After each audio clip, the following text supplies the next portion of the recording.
Ladies and gentlemen, welcome back here. Me and Fudge are finally back. I know it's been a long goddamn month, and you guys been dying for us. I know every night in your bed, shaking, waiting for me and Fudge to bring another podcast. But guess what? We are finally back, and my man Fudge is here with me. So what's going on, Fudge? What's going on, guys? I know you guys saw this fucking thumbnail and you started salivating it. Oh my god, I'm finally ready to hear what these guys have to say. And guess what? I'm really excited to tell you guys this. We are giving you brand new content. Shit you have never heard. It is a Civil War review, and we beat everybody to the punch. Nobody else has done one of these so far. We are the very first. Call us trailblazers, call us pioneers, just don't call us stupid. Now, let's get fucking into this film. Just want to say real quick that we know that the YouTube channel is a little bit under construction, like my fucking house has been for the last month, which is, why we aren't bringing you new content all the time. But please be rest assured that you do not have some new subscription you didn't click on. We're just retitling the name. There's a few hiccups here and there, but keep on the lookout for Comic Relief, the new name of our channel. Yes, guys, it is Comic Relief. And right now you're going to see Nerds Church on there. But don't mind that, because it will be Comic Relief as soon as we can change it. So anyway, let's get right into this review, guys. Fudge, what'd you think? Well, Vega, if I'm speaking bluntly, I found this movie to be rather shallow and pedantic. Fuck no. I love this movie, man. I saw it twice in 2 days in the same weekend. I had a great time. Unfortunately, my second time I was in the very front row with 3D glasses on. I would not recommend the 3D for this film.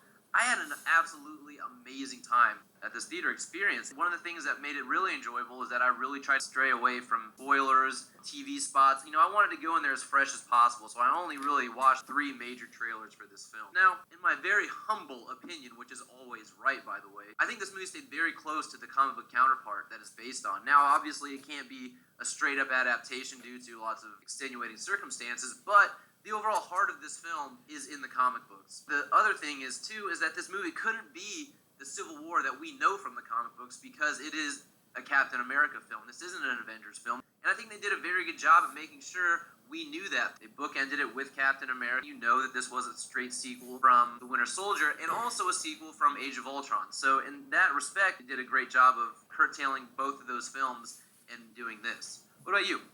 Guys, this movie was fucking kick-ass. Loved every second of it. So much fun. I saw an IMAX 3D and the airport scene. I just recommend anyone go see that in IMAX because the Russos are using that IMAX camera for Infinity War. And I've never seen a picture that crisp on screen. Fudge nailed a lot of what I was going to say because he's a douche. But anyway, it's besides the point. I like the comic. Vega's really trying to tell you guys that he has nothing to fucking do ever, so he sees movies 3 times in a day. Pretty much. Hey, I brought the family out and it was a great time. And I saw all my friends. And like Fudge said, I stood away from spoilers for the first time in my life. All my friends kept calling me douchebags and saying, about time you finally did that. It was the best feeling I ever had. I didn't know any after credits. I didn't know anything that was going to happen. Thank God I did that, and I will do that for every film. The action in this movie, the storytelling, everything in this movie was fucking phenomenal, and I love every second of it. Fudge, was it a perfect movie? No. What kind of dislikes did you have in this film? I mean, any movie, right? There's no such thing as a perfect film, but I will say that The Winter Soldier is probably one of the closest Marvel films we've gotten to being a perfect film. The Winter Soldier definitely has its issues. I think the pacing is off in a couple spots. It's very, very minute.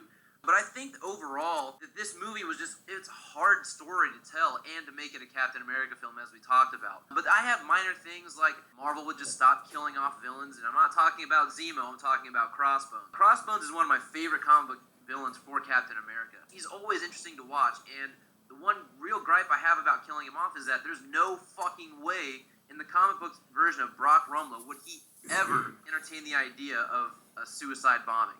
This guy's not going to kill himself. He's always out for number 1, just to blow up Captain America. This dude's going to finish it with his fists. That's the first real gripe that comes to mind for the movie. What about you? Guys, my biggest gripe in this movie, which I could not stand, it pissed me off, is that there were multiple Winter Soldiers. I know they didn't come into play into the movie. You didn't have to put a backstory or even have them in the movie because what was the point of them? The scene where Bucky took the Doctor out and had to get through all those Winter Soldiers for Zemo just to kill him at the end anyway.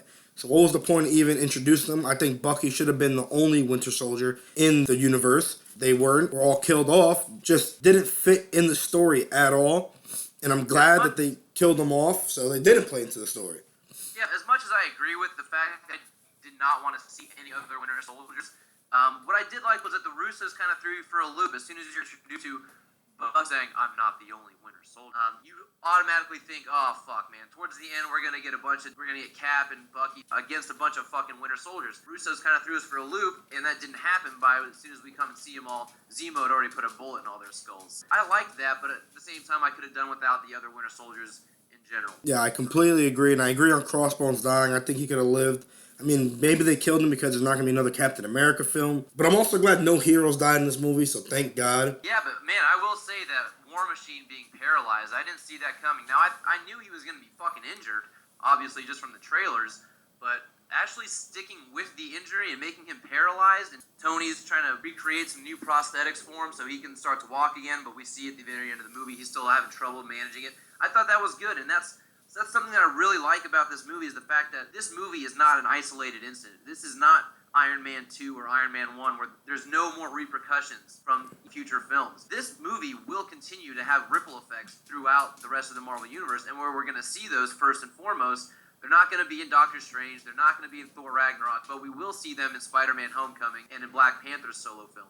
So we're going to see those two films carry the torch from Civil War as we see the repercussions of Civil War start to play out in those two solo films, which I'm very excited to see because that's what happened in the comic books. The comic books, Civil War, it spanned forever. I mean, it spanned through Siege and Secret Invasion. Like, it was still there. The Superhero Registration Act was still in place. That's what we're also going to see in Black Panther and Spider-Man. And two videos we're going to do in a future time where we're going to talk about the Spider-Man Homecoming and we're going to talk about Black Panther and how they relate to Civil War. Yeah, guys, seriously. It's good there was a movie here, like Fudge said, it's going to carry everything still on through the future films, probably up until Infinity War. We don't know where Cap is. We don't know what Cap's going to do with, I guess, his little secret Avengers that he's going to have. We don't know where Stark's going to go, and especially that he's in Spider-Man Homecoming. What's his mind going to be like now that him and his best friends got into that major fight? So a lot of freaking awesome moments in this movie. Like Fudge said, we're going to do a few more podcasts just on this movie and different things we liked, favorite characters, Spider-Man Homecoming, Black Panther.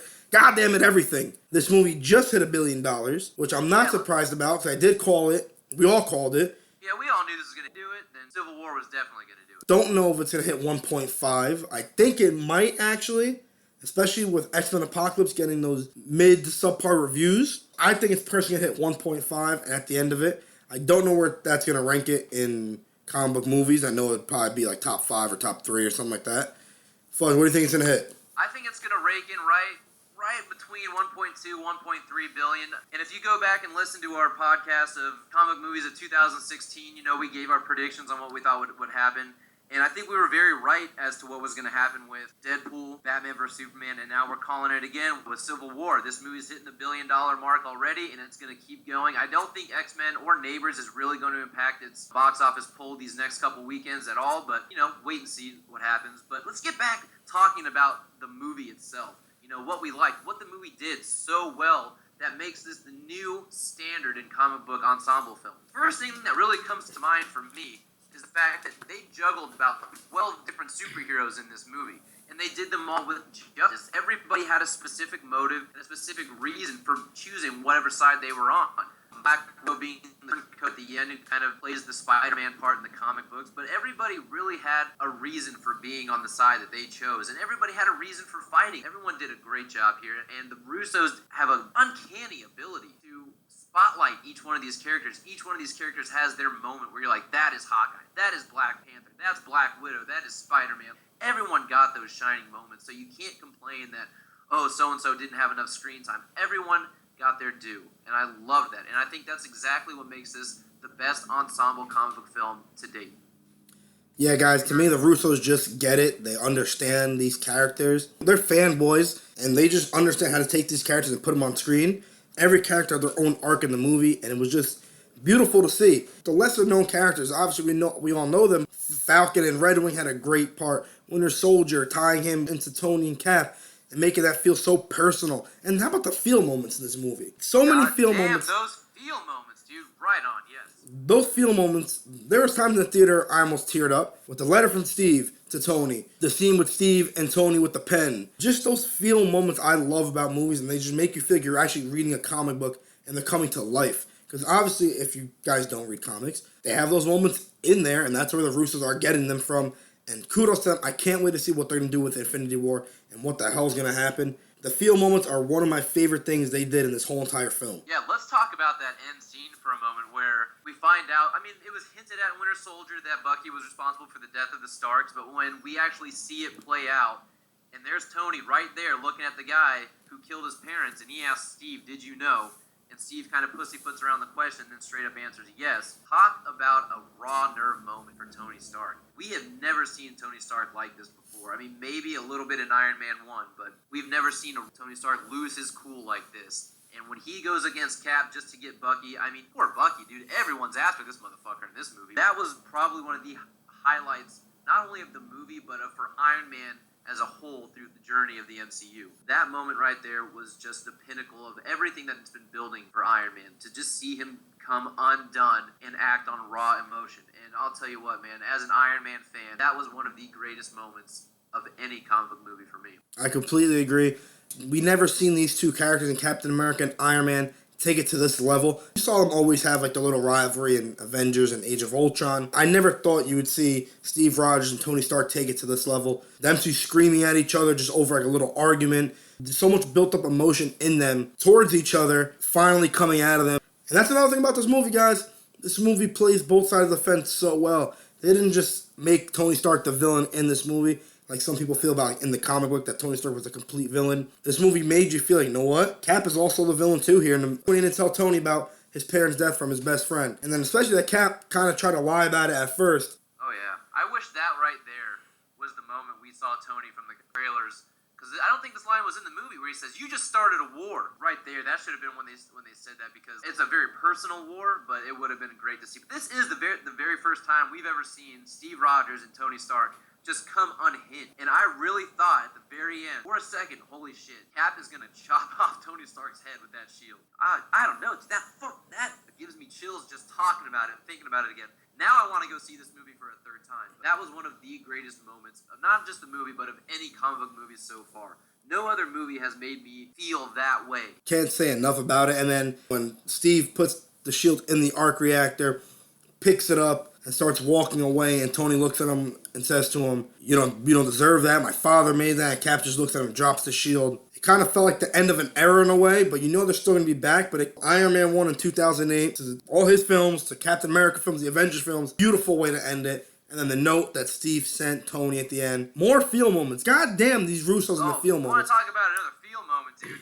This is probably one of the very first times I've ever truly felt like, even though he's my favorite character in the movies, this is probably one of the very first times I ever felt like I connected with Tony Stark, and it's when he tells Steve he killed his mom. Tony said that he killed my mom. I just kind of sunk into my chair and thought, holy shit, if that were me, Bucky would be one dead motherfucker. Yeah, exactly, and look what Tony did. Tony blew the motherfucker's arm off.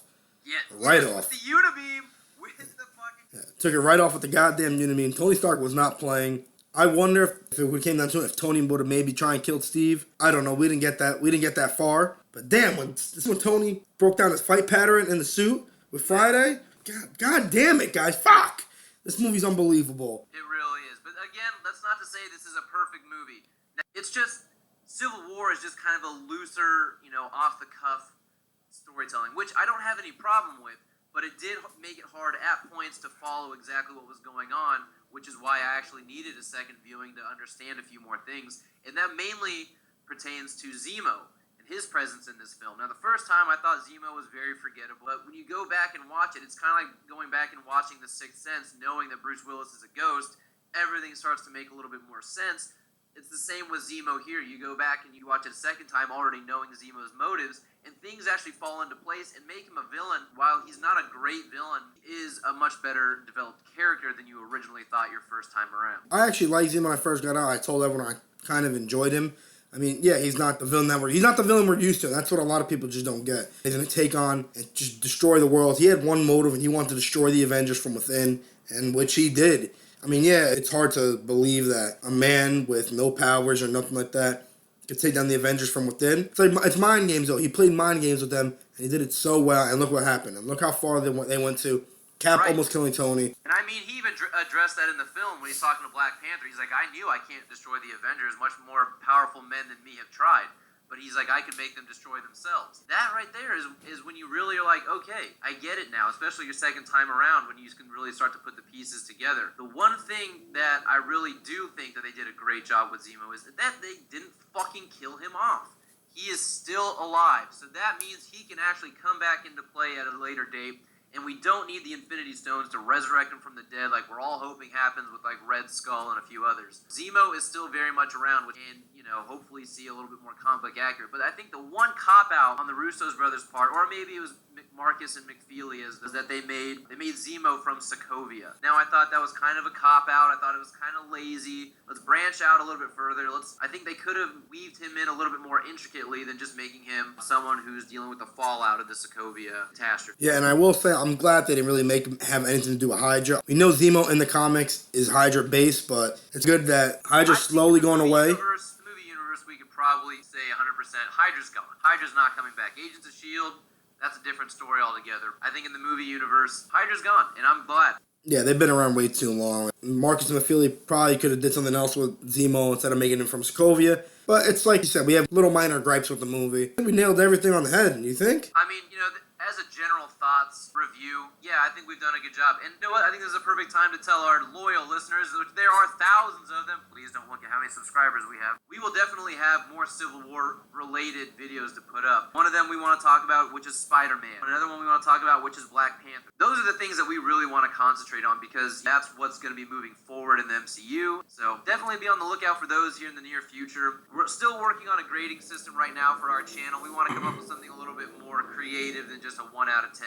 For now, I will say the grade I am giving this film, it is the absolute pinnacle of ensemble comic book movie films. There is no better ensemble comic book movie films. And I'm even talking about Batman vs. Superman, of course. I mean, who the fuck would put that up there with Civil War? You're out of your fucking mind.